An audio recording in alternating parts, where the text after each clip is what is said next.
See, this is something that we could have brought up at the very beginning, because in a lot of Bibles, as soon as you open it, first thing you will see that this is accredited to somebody. In fact, the first 5 books, and a very unusual but wonderful word, Pentateuch.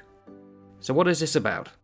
Well, the Pentateuch is made up of 2 words, penta, meaning 5, and tukos, meaning the case that was used for carrying rolls of papyrus, 5 rolls that go into the case.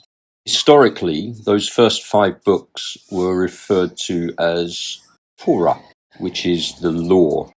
Moses, that great deliverer of Israel, is the one who, throughout the vast majority of religious tradition, has been seen to be the author of all of those 5 books.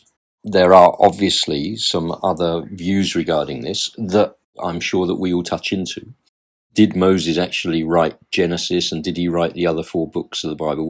As we've engaged with somebody in our comments previously, clearly Moses didn't write all of Deuteronomy because he dies in Deuteronomy, and Deuteronomy continues to be written after he's dead.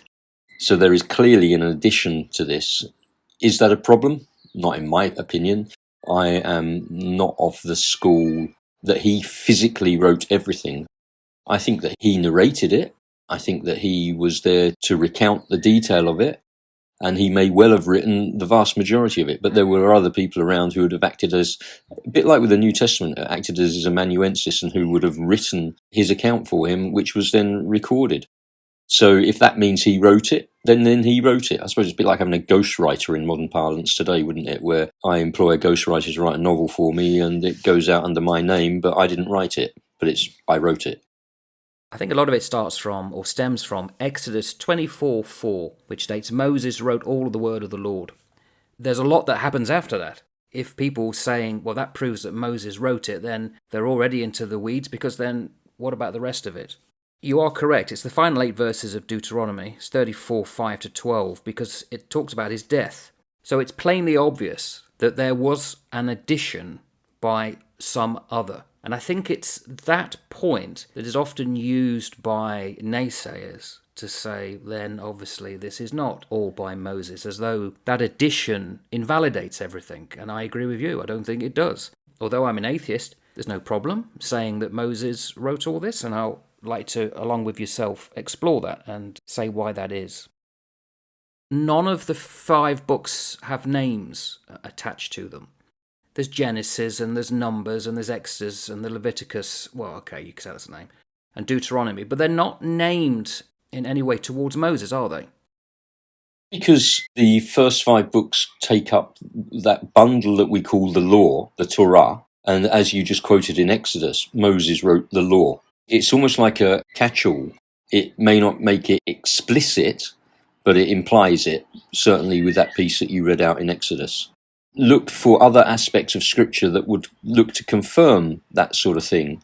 I think that the evidence that Moses actually wrote the first 5 books is pretty good. And as I say, by writing, I also mean having an amanuensis. So let me make that clear, yeah? That there was a secretary probably to scribe things down for him as well. So the evidence within the whole of Scripture is pretty good and attributes Mosaic authorship to those first 5 books.